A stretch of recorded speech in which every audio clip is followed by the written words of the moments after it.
If you're listening to this podcast, it's probably because a child you love and care for is differently wired. Are they also struggling in their current educational setting, seen only for what they're doing wrong while longing for positive relationships with peers and others? Envision a world where your child's unique abilities are not just recognized, but celebrated. A world where they can connect with others and their true potential is seen and appreciated. The Strength-Based Assessment Lab's mission is to build a world for your child just like that. Through its innovative approach, it aims to empower students, families, educators, and professionals to create positive, effective, and collaborative learning experiences. Be a part of shaping a brighter future for your child. Visit www.bgs.edu to learn more about what a strength-based assessment could mean for your family. That's bgs.edu. So you can have this wonderful ability to sort of think deeply about something, but when it comes time to actually write something quickly or take notes or do a simple page of math facts, you're struggling with that, and that's frustrating for you. And then it's frustrating for your teachers and parents who think like, well, wait a minute, like this should be really easy for you. So the child has frustration all around them. Welcome to the Tilt Parenting Podcast, a podcast featuring interviews and conversations aimed at inspiring, informing, and supporting parents raising differently wired kids. I'm your host, Debbie Reber, and I'm really excited about today's show because we are going to be talking all about processing speed. Slow processing speed is a challenge faced by so many differently wired kids and present alongside many different neurodifferences, including dyslexia, giftedness, ADHD, sensory issues, and more. So today I'm sharing with you an expert on all things processing speed to break it all down for you. Dr. Ellen Braaten is the Associate Director of the Clay Center for Young Healthy Minds at Massachusetts General Hospital, Director of the Learning and Emotional Assessment Program at Mass General, and an Assistant Professor of Psychology at Harvard Medical School. She is widely recognized as an expert in the field of pediatric neuropsychological and psychological assessment, especially in the areas of assessing learning disabilities and attention disorders. Her most recent book is entitled Bright Kids Who Can't Keep Up: Help Your Child Overcome Slow Processing Speed and Succeed in a Fast-Paced World. And I can tell you right now, Ellen knows her stuff. If you have a child who struggles with slow processing speed in any area of his or her life, I have a feeling you're going to find this conversation as fascinating as I did. Thanks for listening to the Tilt Parenting Podcast. To learn more about Tilt, visit www.tiltparenting.com. Welcome to the show, Ellen. Oh, it's great to be here. Today, we're going to be talking about something that impacts many families in the Tilt community, processing speed, or more specifically, slow processing speed. But before we get into that, I would love it if you could just take a few minutes to tell us about your background and the kind of work that you do as a child psychologist. So I started out actually right out of undergraduate as a special education teacher. So I taught special education for 6 years and then went back to get a degree in psychology and specialize in neuropsychological assessment. So my area of interest is in sort of the crossover between school problems and sort of like very real world kind of problems and neuropsychology, which is looking at how the brain, understanding how the brain impacts what we do, or getting information about our functioning in different areas of life, like language and visual motor skills and problem-solving skills. And that's what neuropsychology informs. So I've been interested in that area of education and neuropsychology. Very cool. So tell me then, I know that you work with the Clay Center for Young Healthy Minds, which looks like an amazing resource. And you're one of the experts at understood.org. And so kind of seems like you have a lot going on and you're working in a lot of different capacities with these great organizations. I do. And one of the other things that I do at Massachusetts General Hospital is direct a program, an assessment center called the Learning and Emotional Assessment Program. So I have a little bit of, I'm able to do clinical work with families and kids and direct a program, and then also have become very active in getting the information out to the public through Understood and through the Clay Center. So it's been great to be able to do that. Yeah, the Clay Center for Young Healthy Minds, I spent a lot of time on the site today. It seems like a fantastic resource, and understood.org as well. That's one of our favorite resources and for those listening, they specialize on ADHD and learning disorders, learning differences. Yes, and the Clay Center is a little bit more broad, where we look more at emotional issues and more sort of like what's happening in the media or in the world and how that might impact kids too. So they're both great resources for parents. Yeah, I'm so happy to have them on my radar personally and to be able to share them with the TILT community. So as an introduction to our conversation, I recently shared an article from understood.org on the TILT Facebook page. It was called Slow Processing Speed and Anxiety, What You Need to Know. And I get a lot of engagement on the Facebook page, but this post in particular generated a lot of discussion among parents, and it also raised a lot of questions. I got a lot of comments from parents saying, this is the first that they had heard of slow processing speed, and that the article really connected a bunch of dots for them in relation to their child. There were others who were kind of confused about the definition, if it really applied. And I wanted to share a comment that one woman left that we had a back and forth, but I don't know that I answered her question sufficiently. She had said, "What's the opposite of slow processing speed? This sounds like it's slow input. For our daughter, the trouble seems to be slow output. She takes in processes fast, but then getting the response out, especially written, is slow and painful." And she said the anxiety loop is very similar, but not the underlying issue. And I think where we netted out was that still sounds like slow processing speed, but could you kind of shed light on this for us? Yeah. Tell us exactly what slow processing speed is. Yes. So let me comment on that first. They are one in the same in some ways, that it's not just about taking in information slowly or just putting it out slowly. Sometimes it's both, sometimes it's one or the other. So basically, going back to what you were saying before about that a lot of people didn't know what slow processing speed was, it is a fairly new kind of concept. And it's one of the things that I was finding I've been testing kids now for 20 years. One of the things I was finding is that there was this group of kids that regardless of the diagnosis, or sometimes they had no diagnosis, like by that I mean they didn't meet criteria for ADHD or a reading disability or dyslexia, they just tended to be struggling in school because it took them a long time to do stuff. So slow processing speed, one of the most simple ways of defining it is it's how long it takes you to get something done.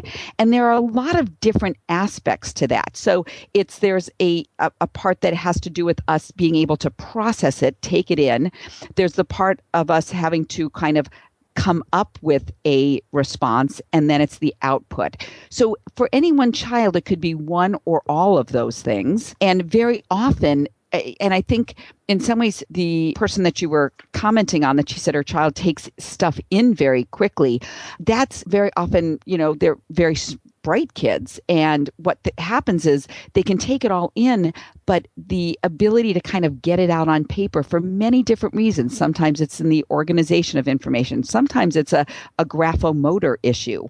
And so there are different aspects where that can break down for you. So again, we've got sort of like, it can be slow at getting process in, slow at kind of working with it in the mind, and then slow at getting it out.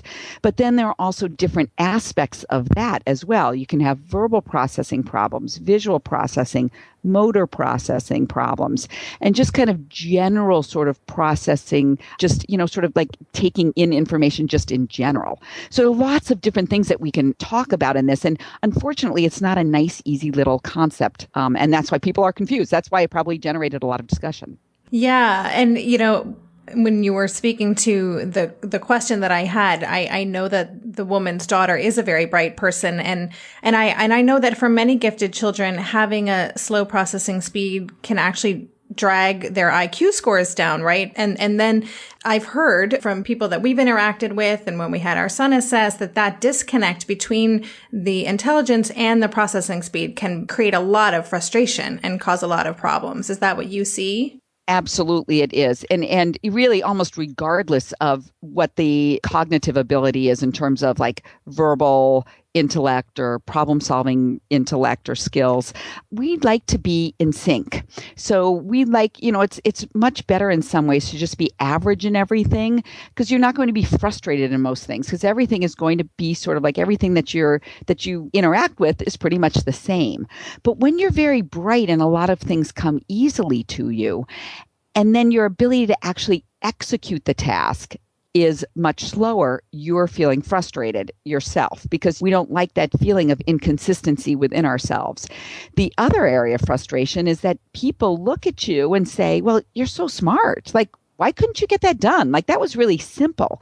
And oftentimes when we're talking about processing speed, we're talking about measuring it very simply. So in the kinds of tests we use to measure it, it's your simple speed of being able to, for example, copy a code or do a group of math problems. It's not measuring the depth of your thinking given unlimited time at all.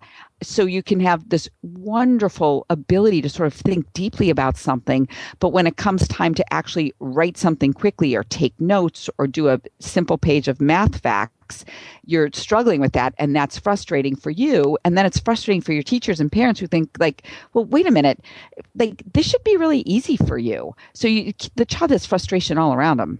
Right. Yes. And I feel like I can relate to everything that you're saying in terms of what we've experienced with our child. And I know what a lot of parents in the TILT community are also struggling with. And so as you're talking, I'm like kind of jotting down words, and I'm thinking of asynchronous development, which I hear a lot about. I'm thinking of the out of sync child, kids that are identified as having sensory issues. And then, of course, ADHD, which is something that my son has. There is a piece of that, whether it's because of being distracted easily, things take longer. So right, I guess right. I'm curious, how do you go about determining what's what in this? And does it matter, I guess, even? Does it matter to be able to differentiate them all if the core issues are the same? I do think that it does matter to differentiate between them all because you want to know where it's breaking down for your child. So, for instance, going back again to the parent that you were just referencing before, she knows that it's not in the input. It's somewhere in the output. And so in terms of being able to determine what kind of treatments are most helpful, getting a really thorough evaluation that looks at all of these areas of functioning can be extremely helpful. And so you want to know, rarely is a child delayed in all areas of processing speed. And it cuts across disorders. So you mentioned a few right there. We do find that a significant number of kids with ADHD have slow processing speed, but not all of them do.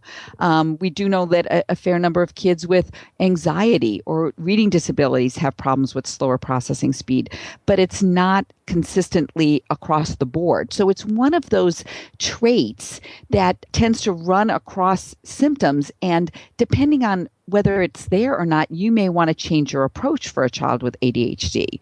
So you may want to know that, for instance, you have a child who's not going to be overly quick at doing things, but somebody who's going to take longer. For a child with dyslexia, for example, who has slow processing speed, you may gear your reading tutoring or the kinds of things that you're using to treat the dyslexia in a little bit of a different way, knowing that you have a child who's got slower language processing skills versus a child who has slower graphomotor processing skills, where you're going to see problems with getting, sort of output stuff on the page, for example. So I do feel, and of course it's, I'm kind of biased in this way because this is what I do for a living, but I do feel like getting a really thorough evaluation when you're really confused as a parent can be so helpful. And in those moments when you're thinking like, oh no, I just can't, how are we ever going to get through this day when we can't even get through breakfast? It can kind of give you a chance to sort of see the big picture and take a step back and kind of like, oh, all right, yep, I knew this was going to be hard. Now we can fix this and move on. Mm-hmm. Darren and I are prepping for a big move at the moment, so we are fully leaning into any and everything that simplifies things, and that absolutely includes meal times. At a time when my executive functioning skills are being pushed to the limit, even planning and executing dinner for our family these days can feel like a really big lift. That's why I'm especially grateful for Green Chef, a meal service that offers pre-measured and prepped ingredients to my door. Each box is packed with foods you can feel good about, like whole fruits and vegetables, plus lean protein and whole grain options. In fact, one of the things I love most about Green Chef is that they offer options that prioritize gut and brain health, with science-backed recipes that feature ingredients like fiber, antioxidants, and omega-3 fatty acids. During this time of lots of stress, it feels really grounding to know we're supporting ourselves nutritionally. I will take all the support I can get. And Green Chef doesn't just cover dinner recipes. I can add high-quality breakfasts, lunches, and snacks to my weekly box from Green Market. Green Chef has a special offer for Tilt listeners. Go to greenchef.com/tilt50 and use code TILT50 to get 50% off plus 20% off your next 2 months. That's 50% off plus 20% off your next 2 months when you use the code TILT50 at greenchef.com/tilt50. Green Chef, the #1 meal kit for eating well. Maybe I've watched too many seasons of The Amazing Race, but every time I have to go somewhere on the subway, I treat it like a competition. It's all about making the right gut decisions about which route will get me there the fastest. Sometimes those decisions get me where I'm going early, and other times my gambles don't really pay off. Probiotics can't help with most gut decisions, but if your gut needs a little support, Ritual has your back. Their Synbiotic Plus, a 3-in-1 supplement, has clinically studied prebiotics, probiotics, and a postbiotic to support a balanced gut microbiome. I've been using Synbiotic Plus for about 6 months now, and it's become a core part of my morning routine. I take the mini capsule every morning while making my way through my inbox, whether I'm at home or I'm on the road, because it doesn't need to be refrigerated. And the capsule itself is delayed released, which helps it survive the harsh conditions of the upper GI tract for delivery to the colon. And that's exactly where we want it to go. Ritual invested in a study modeling the human colon, which showed that Synbiotic Plus significantly increased microbial diversity and the growth of beneficial bacteria. There's no more shame in your gut game. Synbiotic Plus and Ritual are here to celebrate, not hide your insides. Get 25% off your first month for a limited time at ritual.com/tilt. Start Ritual or add Synbiotic Plus to your subscription today. That's ritual.com/tilt for 25% off. Is there a specific age range that these issues tend to become more evident, or that you recommend people who are looking at doing an assessment that they do it within the certain ages? Well, I find that this becomes a bigger problem when kids get into school. If you've got kind of a pokey 3-year-old or, a 5-year-old who's, kind of slow to get ready and get going on things, there's a lot of leeway at that age. It's really when the academic skills become really, really important. And it kind of depends on where you live and what your school system is like, or what your private school, if you're in private school, is like. But generally, I find that this starts to become a problem sometime between 2nd and 5th grade.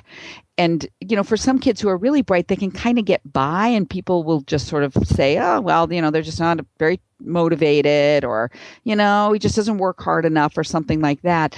And that's rarely ever the case. I mean, 4th graders are usually typically motivated to do well. They like to please people. Mm-hmm. So if your child is finding, if you're finding that your child's not doing that, there's usually a pretty good reason. So I would say sometimes that early elementary school time is a good time to do that. Now, some of these kids will already have been diagnosed with ADHD or with a learning disability, and the processing speed is just a layer of that, or, to that. But what happens is sometimes you've got a child with ADHD, you find great ways to treat the ADHD, either medication or things in the environment that you're changing, but somehow life doesn't get that much easier. And sometimes it's the processing speed that is the thing that really makes life more difficult. Mm-hmm. You can get them to pay attention, you can sit them in the front of the class, all of that sort of stuff. But when it's time to actually do the stuff that needs to be done, that's where it can get, pretty difficult still. Yeah. I mean, I remember when Asher was in school, I homeschool him now, but he spent his first 3 years in both private and public schools, and the timed math, how many math problems can you finish in X amount of time? And he's really good at math. He's a stronger on the verbal reading side, but he still excels in math. But put time pressure on him and all bets are off. Like, he did not go well. Exactly. And so I can see how. That's a very kind of typical scenario. Yeah. Yeah. So what do you do then? So, I mean, you said, you can be treating the ADHD, or, we have a lot of listeners and whose children have high functioning autism and other things going on, anxiety. So you can treat those things, but you may not necessarily be addressing the speed processing issues. So how do you go about doing that? So I just want to reiterate what you just said, is that if there is another diagnosis, you want to make sure that you're doing everything you can to treat that, the underlying issue. Because anytime you can make life more efficient for your child, that is the key. Just think of the word efficiency. How can I make life more efficient and more seamless so that the processing issues don't cause as many issues for us? Mm-hmm. So given that, so let's say you've done that. There are a few things that I think are helpful. One is just getting more information about what's going on. Sometimes I find for parents that just getting a diagnosis or just looking at a child's profile can be so therapeutic in a way. I've had parents say, okay, so I can't really expect him to be that fast at this. And I would say, yeah, that's right. That's just something that you just need to be aware of. And they're like, well, okay, I can live with that then. Then the other things that we talk about in the book that I wrote about bright kids who can't keep up is that we call the 3 A's of processing speed. So we want to accept it. We want to, accept the problem, which I've already talked about. We want to accommodate it, and then we want to advocate for them. So acceptance is that, like I've already talked about, getting that thorough evaluation. You want to document the problem, and you need to sort of, in some ways, accept the fact, like it sounds like you have for your son, like, you know what, math facts are not the be all end all, and he's just never going to be the first one done with the 1 minute multiplication tables, and kind of let that go. In some ways, that can be so freeing. Then we want to make sure that we're accommodating a child, and accommodating, the number one things you can do is to give them extra time for everything, but particularly extra time on tests, extra time for being able to get notes done in class, any sorts of accommodations that they can put into place for school to make, again, life more efficient, and to give them adequate time to do what it is that they need to get done is key. But then I also think there's a piece here too about advocating. And it starts with the parents to be able to say, you know what, this is my child's profile in today's world. And that's a big piece of this too. 40 years ago, this wasn't an issue. You could be sort of the last one done and it wasn't such a big deal. Now we have so many things to juggle that it's so much harder to get everything done, even for people who don't have slower processing speed. So I think being able to advocate for your child, being able to educate your family, your child's teachers, and then also being able to get the teachers on board can be extremely helpful. And then eventually help your child understand this is who he is. And there's no shame in being a slower, deeper thinker. In fact, it's kind of what a lot of us strive for in life. And I've said before many times, like, we all go to sort of like the yoga retreats. We go to the like the Zen centers, we go to, our church groups or wherever to kind of slow down. We take, workshops on how to slow down. They already do that very naturally. So we have a lot to learn from kids who are naturally paced in this. We just have a lot to learn from them. It's so interesting. I love that. This is definitely something Asher struggles with, and he's also moves way too fast. And it's interesting to think of that disconnect too. Like sometimes his mind is moving so fast, I can't possibly keep up with what he's saying to me.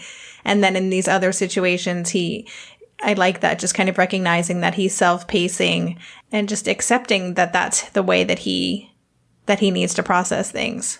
Yeah, I think it's just, like we all have a certain pace and tempo of how fast we talk, how fast we walk.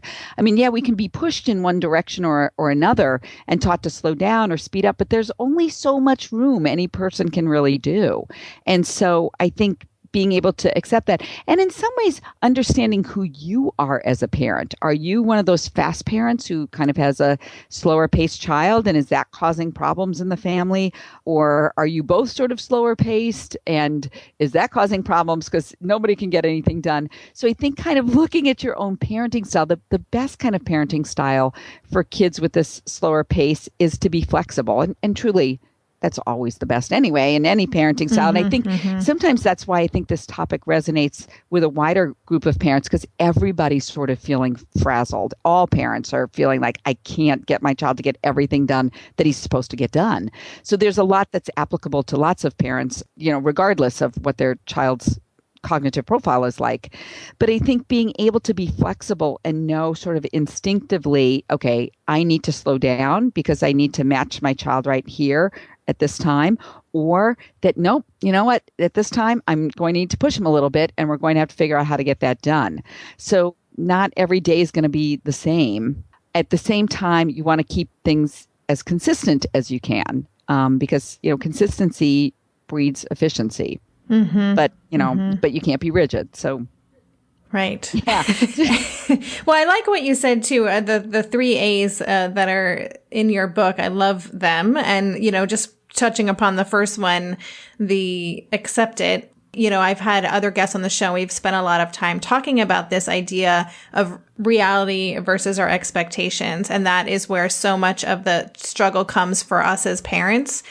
So just that piece alone I can see how that could change everything when you just accept that your child needs, 10 minutes to put on their shoes or whatever it is to get out the door, and that shift. And not only does that help you as a parent, but our children don't feel the stress, the energy that we're kind of putting out there. Right. Right. Because they're constantly being confronted with the fact that they're disappointing us. And especially for those of us, like I have to say, I have the same sort of pattern as you. I have a son who's now 22 who he's got the same profile. And I didn't write the book about him, but I could draw from a lot of just what it feels like to be a mom with a child with slower processing speed. But I'm really quick and fast, and I'm always doing things. And as he's grown into adulthood, I found like I've learned so much from him about just the simple joys of like making a meal, as opposed to trying to get everything done on my to-do list, where, he's sort of like, he comes home from vacation from college and I'm like, oh, we should do this and this and this. He's like, Mom, I just like kind of just like hanging out with you and cooking dinner. This is like an activity for me.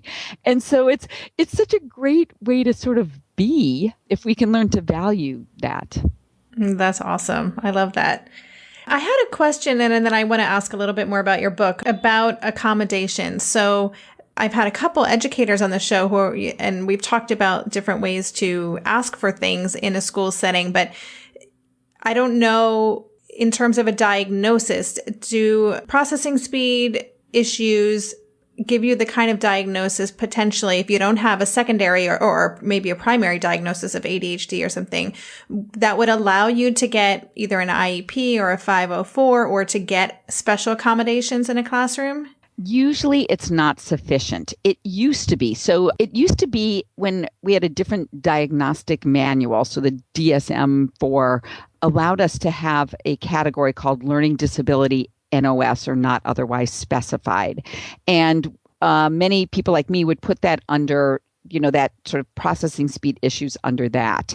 So right now it's typically not sufficient to just say, oh, my child, look at like for the WISC, the Wechsler Intelligence Scale for Children, they have a very, very slow processing speed. Everything else is at, the average range or above. That's typically not enough. Now, some school systems will allow that and get it. Like people who understand kids understand that can be much more impairing than a mild dyslexia without processing speed issues. What I generally recommend is to find something in the profile where processing speed is causing real life difficulties. So, for example, it may just be in just math fluency that really their reading is great and their reading fluency is fine, but their math fluency isn't. So, for example, I think you were talking about, your son being great at math, but yet when he had to do math fluency skills, he was weak in those. That specific learning disability in, for example, math fluency skills does get most kids accommodations on a 504 or if they would need it on an IEP.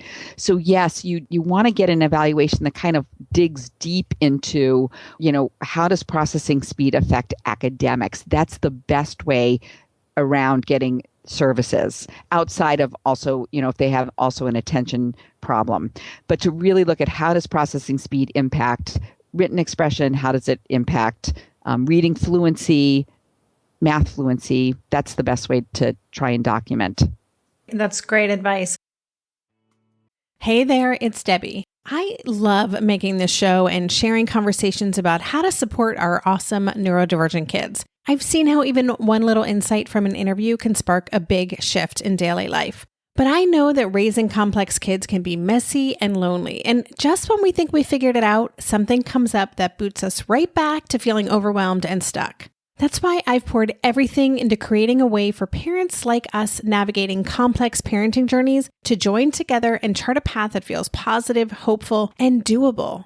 It's the brand new Differently Wired Club experience. In the club, you'll get personal support from me and other seasoned parent coaches, 6 live calls every month where you can connect and get your personal questions answered, the opportunity to learn directly from authors and experts like I have on this show, monthly themes for getting specific and tactical, an exclusive private podcast feed, and the best, most generous community of parents. Seriously, these folks show up for themselves and each other, and that right there is really everything, because it's a daily reminder that we're not alone. Our kids aren't broken, and we have totally got this. The recently rebooted Differently Wired Club is on a brand new platform with its very own iOS and Android app. It is such a great space. However you learn, whatever your style, no matter the ages, genders, and neurodivergent profile of your children, the Differently Wired Club can help you cultivate the positive shifts you're hoping for. Join us today by going to tiltparenting.com/club. That's tiltparenting.com/club. I hope to see you on the inside. If you like this show, there's a decent chance you'll also enjoy the Shameless Mom Academy. Hi, I'm Sarah Dean, the founder and host of the Shameless Mom Academy. The Shameless Mom Academy is a podcast for moms that centers moms more than it centers your kids. I'm not going to teach you how to make baby food or how to make your 3-year-old or 13-year-old stop having tantrums. Instead, I'm going to bring you back to yourself. For the last 20 years, I've been helping moms through growth and transformation. Inside the Shameless Mom Academy, I help you identify who you are and who you are becoming. Look, motherhood is hard. It brought me to my knees many times and sometimes still does. Returning to who I am and who I am becoming allows me to decide how to show up in all those sticky motherhood moments, but also in all my other relationships and in all the ways I show up in my various communities. So come check out the Shameless Mom Academy wherever you listen to podcasts. I'm willing to bet you'll leave feeling a little inspired and maybe even completely fired up. And you'll probably laugh a few times because I promise we never take ourselves too seriously over here. With 700 episodes to choose from, you're likely going to find something that sparks and speaks to you inside the Shameless Mom Academy. You know, I know for some schools, and this is another conversation we were having on the Facebook group just this past week, is that if a child, especially if a child is academically gifted, but they have other things going on, such as processing issues, but if they're still kind of doing okay academically, like if they don't see it as negatively impacting them too much, right, then it can be harder to get those accommodations. But it sounds like with anything, the more information you can have about your child and provide to the school, and then with that advocacy piece, will kind of put you in the best position to support your child in school. Yes. Yeah. So if you get an evaluation, you want to make sure that they look at academic skills and how this impacts academic skills. Almost always it does. Almost always you can find some kind of documentation. Great. So I would love if you could just tell us a little bit more about your book, Bright Kids Who Can't Keep Up. And I think it just came out in 2014. Is that right? Yes. Yes. So tell us who it's for and what you hope to achieve through writing it. So what I wanted to achieve in writing it is to kind of give a voice to the parents who had been dealing with this and didn't have a way of describing it. And I think over the years of evaluating kids, I noticed that the kids who just never seemed to, kept coming back year after year and never seeming to live up to their potential, they oftentimes, it was the processing speed that tended to be the weakest. And so I wanted to kind of identify what the problem was and understand it better. So what I've tried to do is to kind of present it, look at how what we know about brain research can kind of inform what's happening. Now, we don't know an awful lot about processing speed. It's really kind of a very new area of research, to be honest. And I think with today's ability to kind of look at the brain in terms of the kinds of imaging we're able to do, it's allowing us to see how the brain actually processes information, not just looking at it statically, but looking at it in real time. So I think it can be very helpful to have an idea that this is something that happens in the brain, that it happens based on how quickly your brain can process the chemicals that are going on. And it's a much longer answer, but I think there's information in the book about that I feel like for some parents can be very helpful. And then we wanted to talk about how to help your child in daily life. How does it apply to social relationships, to the classroom, to your daily life? What are the emotional costs of processing speed? And as part of that, we looked at our own clinic at Massachusetts General Hospital and kind of just looked at, okay, so what do these kids look like? What kind of other issues do they have? And it was very interesting for us to find out that our clinical hunch was correct, that a lot of these kids have problems with social skills. Not all of them by any means, but social skills happen in real time. And so if you're kind of slow to sort of process what's going on, sometimes social situations can bypass you. So we wanted to look at all of those sorts of areas and kind of give a little bit of information about each one of them. Not everyone will apply to every single parent. Some parents will say, oh my gosh, it's terrible at home, but school seems to be okay. Or, everything's impacts everything except social relationships are great. But I think there are tips in the book for parents in any one of those areas, some strategies and some things to think about that I think could be helpful for them. It's so interesting. I hadn't thought about the social situations. It makes total sense as you explain it, but I hadn't made that connection before. Yeah, it was kind of funny because I would hear that a lot. And in fact, sometimes people were coming to me when really the issue was the slower processing speed, coming to me saying, like, my pediatrician thinks he might have autism or, because the social situations are difficult, but he doesn't seem that way at all to me. And sure enough, it didn't have anything to do with autism spectrum, but that the social issues are what got them into my door, because that's where the biggest problem was for what the parents were reporting is he's just having so much trouble with social situations. So when we looked at our own study group, we found that, there is a pretty high probability that you're going to have some problems with social relationships if you've got slower processing speed. And it kind of surprised us a little bit, but then at the same time it didn't, because we do hear that a lot. Interesting. I'm actually just, I was on the website for the publisher of your book, and I saw there's a downloadable processing speed checklist for parents. There is, yes.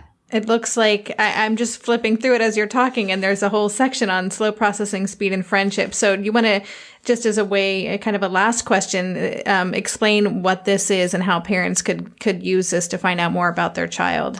So one of the things you can do is that there are a few questionnaires in there that that you can do to kind of gauge, first of all, your child's processing speed. So you can kind of look at just verbal versus visual versus motor versus academic to kind of get a sense, even just like being able to rate where the problems are.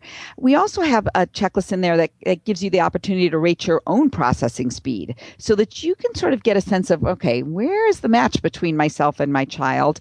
And then also, because social relationships are so significant, we've got a questionnaire in there as well to kind of look at what to look at different ages, where slow processing speed might be more difficult or might impair friendships and that sort of thing.